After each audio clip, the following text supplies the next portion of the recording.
Les troubles de l'apprentissage, notre premier sujet d'aujourd'hui, les 10, c'est comme ça qu'on les appelle. On en parle avec vous sans plus tarder. Maryam Bousfeha, bonjour, vous êtes psychomotricienne. Effectivement. C'est un plaisir de vous avoir. Merci. Merci beaucoup. Rita Alami, bonjour. Bonjour. Vous êtes psychologue clinicienne, présidente de l'Association marocaine de psychologie et métiers associés. Merci d'avoir accepté l'invitation. Avec plaisir.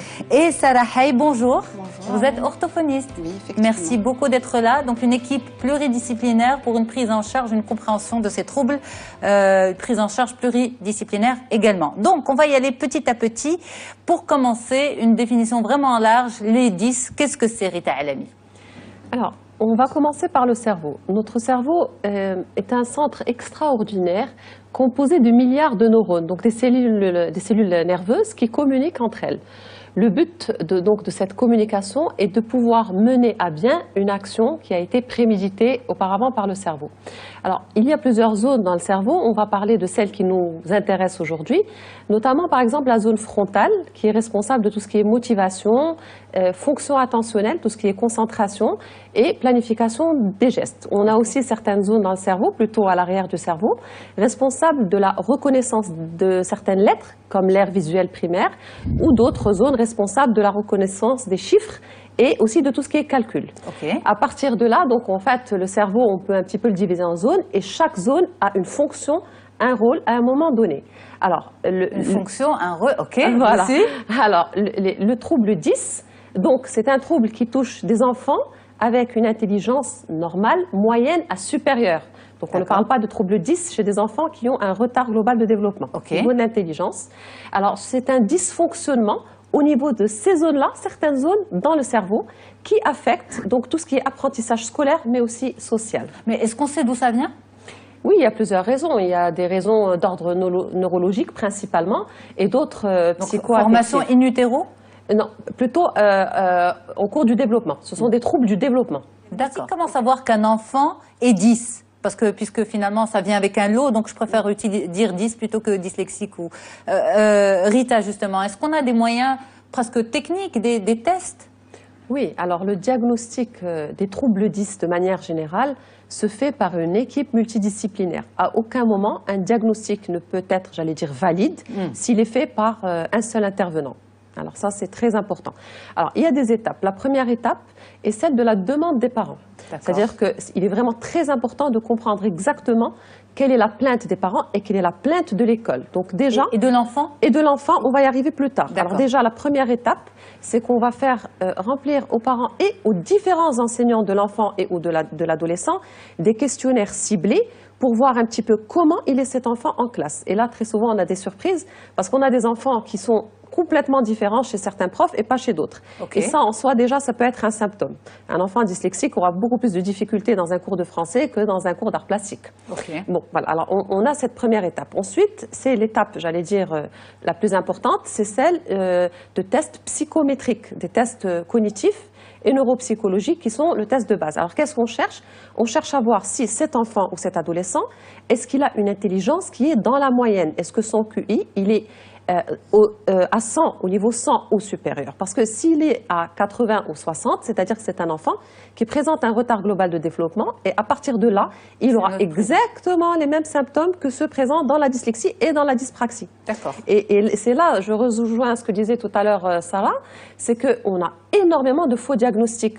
Pourquoi? Parce qu'on a des enfants qui ne passent pas par l'étape du neuropsychologue, qui vont directement voir un orthophoniste ou un psychomotricien, qui lui-même ne demandera pas un bilan de QI, un test de QI, et ils vont diagnostiquer l'enfant comme étant dyslexique. Alors que cet enfant ne l'est pas, il a un retard. Et c'est des choses qui sont pas forcément, c'est pas des choses forcément visibles. Donc, de premier abord, il faut aller chez qui? Alors, le premier abord, le premier test, c'est le test neuropsychologique, c'est le test de quotient intellectuel. Donc, on va chez le neuropsychologue. Oui, psychologue, neuropsychologue qui est habilité à passer des tests psychométriques. Alors, à partir de là, nous, ce qu'on fait, c'est que si on remarque, par exemple, que l'enfant a des troubles qui ressemblent à ceux de la dyspraxie, on va adresser à un psychomotricien en expliquant aux parents pourquoi. Si on remarque qu'il y a des symptômes similaires à ceux de la dysorthographie ou de la dyslexie ou de la dysphasie, on va plutôt orienter vers un orthophoniste. Ensuite, on va récupérer les deux bilans, le bilan neuropsychologique et le bilan du deuxième intervenant, pour faire une réunion staffée autour de cet enfant-là et présenter aux parents un diagnostic. Alors, il y a quelque chose de très important à noter, c'est qu'au préalable, il faudrait qu'on soit sûr que l'enfant n'a pas des problèmes sensoriels, qu'il voit bien et qu'il écoute bien. D'accord. Donc, souvent, on demande d'avoir des médecins avant de commencer tout ça. Voilà. Alors, le diagnostic, c'est un diagnostic pluridisciplinaire. Oui. C'est angoissant pour les parents, des parents qui attendent le résultat, savoir si leur enfant présente un 10 ou pas. Et il faut vraiment une batterie d'examens, presque, Rita. Oui, effectivement, mais on va dire que ça prend à peu près 1 mois et demi à 2 mois. C'est long quand on est en attente. Oui, c'est long, mais en même temps, il faut savoir que très souvent, on reçoit les enfants quand l'école a posé l'alerte. À partir de là, on les reçoit. Déjà, ils sont au CM1 si ce n'est pas au CM2, si ce n'est pas au collège. Donc, il y a souvent, pas toujours, mais il y a souvent beaucoup de temps qui a été perdu derrière. Et quand on vient nous voir, on veut le bilan tout de suite, le résultat tout de suite. Or, ce n'est pas possible parce que ça demande du temps. Mais ce sont des troubles des apprentissages. Et donc, les premiers, on va dire, apprentissages notés, évalués, ce sont les apprentissages du CP. Oui. Est-ce qu'on ne peut pas anticiper le diagnostic? On ne peut pas anticiper le baromètre? On peut anticiper, mais je rejoins encore une fois ce qu'a dit tout à l'heure Madame Boussfeha.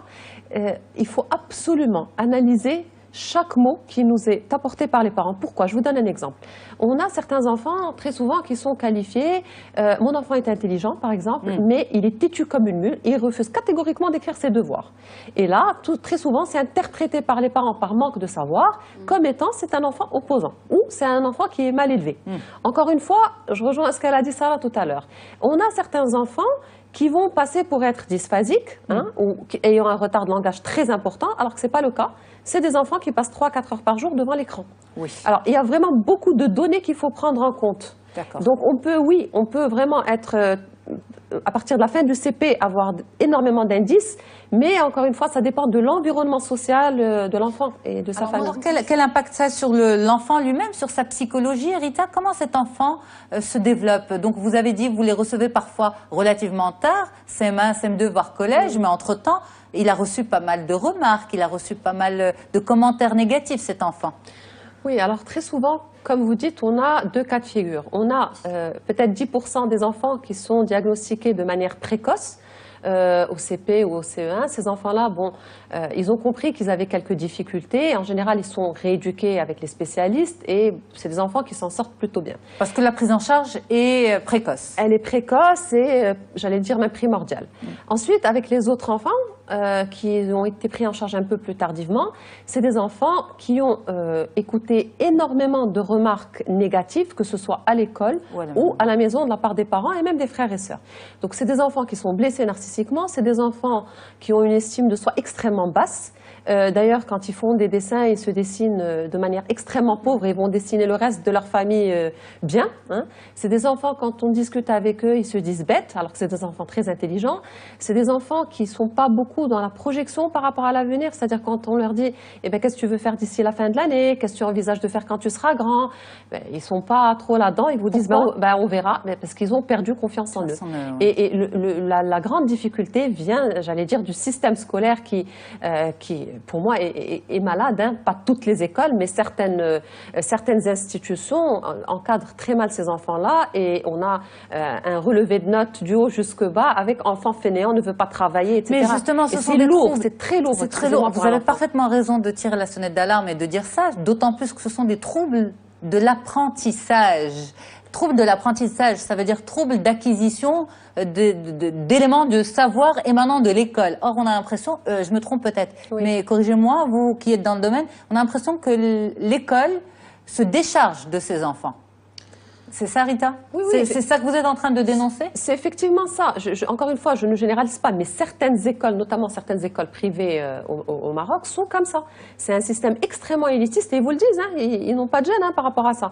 C'est-à-dire qu'à partir du moment où l'enfant a quelques difficultés, on va tout faire pour que l'enfant sorte de l'école, quitte le système scolaire, il faut qu'il aille ailleurs. Cet accompagnement des écoles se fait aussi de façon structurée de plus en plus grâce à l'association, Rita? Effectivement. Oui, tout à fait. En fait, nous avons créé une association qui s'appelle l'AMC Maroc, donc l'Association marocaine de psychologie de l'enfant, de l'adolescent et métiers associés. Donc en fait, c'est une association de psychologues, orthophonistes, psychomotriciens, coachs scolaires et médecins psychothérapeutes. Alors, ce qu'on fait, justement, et ça répond à votre question de tout à l'heure, c'est que nous nous déplaçons dans certains établissements étatiques et aussi dans les zones rurales et dans les petites villes. Nous accompagnons durant 1 à 2 journées de formation les enseignants. Pendant. C'est une sensibilisation en fait. C'est une sensibilisation et c'est une formation. Alors c'est pour ça que j'ai parlé de formation parce qu'il y en a 2 qu'on fait principalement. La première est une formation aux troubles 10. D'accord. Donc qu'est-ce que c'est que les troubles 10? Comment les diagnostiquer et quel outil peut utiliser un enseignant avec ces enfants-là, justement, dans ces écoles-là. Alors, la deuxième formation est une formation autour de la psychologie de développement de 0 jusqu'à 22 ans. Donc, ce qui est normal et ce qui est pathologique chez l'enfant. Tout ça, en fait, c'est vraiment dans le but. Et encore une fois, j'insiste sur les zones rurales. Le but, c'est vraiment d'aider les enseignants et les enfants qui ne sont pas dans les grandes villes et qui n'ont pas accès à des intervenants de qualité. Oui. Parfaitement. Comment un enfant peut ne pas avoir été suivi alors qu'il arrive à ce stade-là? C'est-à-dire, comment on peut laisser un enfant... Est-ce que les parents se disent c'est un enfant c'est de sa faute, il veut pas apprendre, il veut pas... voilà, est-ce qu'on lui met tout le tort sur lui au lieu de se dire peut-être qu'il y a un problème, on peut l'aider? Parce qu'un enfant qui arrive à un niveau scolaire sans aucune capacité... Rita, c'est... Alors, j'allais dire beaucoup plus vers tout ce qui est motricité. C'est-à-dire que quand c'est des troubles de l'ordre un peu de la dyslexie, de la dysorthographie, à la rigueur, parce qu'on a les enseignants derrière qui vont reconnaître les symptômes et qui vont alerter les parents. D'accord. Après, là où c'est toujours beaucoup plus compliqué, c'est quand c'est les dyspraxies. Là, c'est ce que j'entends, mais alors dans 90% des cas, il est fainéant, il ne veut pas écrire, il est super intelligent, à l'oral, il a 8, 9 sur 10, et à l'écrit, il a 1 et 2. Donc c'est vrai qu'on tarde parce qu'on pense que c'est un problème de motivation et de volonté de l'enfant. Pour finir, Rita, justement, un conseil aux parents, parce qu'ils sont un peu désarmés et ils ne savent pas comment se repérer, comme disait Sarah, face aussi à ce planning pour les enfants, l'organisation, l'investissement. Qu'est-ce que vous pouvez leur dire? Alors déjà, de ne pas trop paniquer. Deuxièmement, de se renseigner sur qu'est-ce qui pose problème chez l'enfant. Par exemple, si c'est un enfant dyslexique, c'est quoi la dyslexie? Aller chercher, chose qui ne se fait pas forcément. Les séances de guidance parentale qui se font une fois tous les 6 mois avec le psychologue, on essaie d'expliquer aux parents qu'est-ce qu'il a leur enfant et qu'est-ce qu'il faut faire avec lui à la maison. En termes de comportement, en termes de parole, en termes de langage, tout ça, c'est des choses extrêmement importantes. Après, le dernier point, ça serait de diminuer le seuil des attentes et de ne pas trop en demander à ces enfants-là, parce qu'il y a un point primordial, c'est qu'un enfant 10 est un enfant qui a beaucoup de difficultés avec les doubles tâches. Donc quand on lui demande de faire 2-3 choses en même temps, c'est impossible. On lui demande quelque chose qu'il ne peut pas faire. Donc à partir de là, je pense qu'il y a un gros travail à faire d'abord avec les parents avant d'arriver aux enfants. D'abord avec les parents sur les parents. Exact. Merci beaucoup, mesdames, pour votre mobilisation autour de ce sujet. Une équipe pluridisciplinaire pour s'attaquer à ces troubles 10 dans On se dit tout sur Média TV. Avec moi, Mariam Bousfeha, psychomotricienne. Merci beaucoup d'avoir été là. Merci à vous. Rita Alami, psychologue clinicienne, présidente de l'Association marocaine de psychologie et métiers associés. Et Sarah Hay, orthophoniste. Merci beaucoup, mesdames. Merci à vous.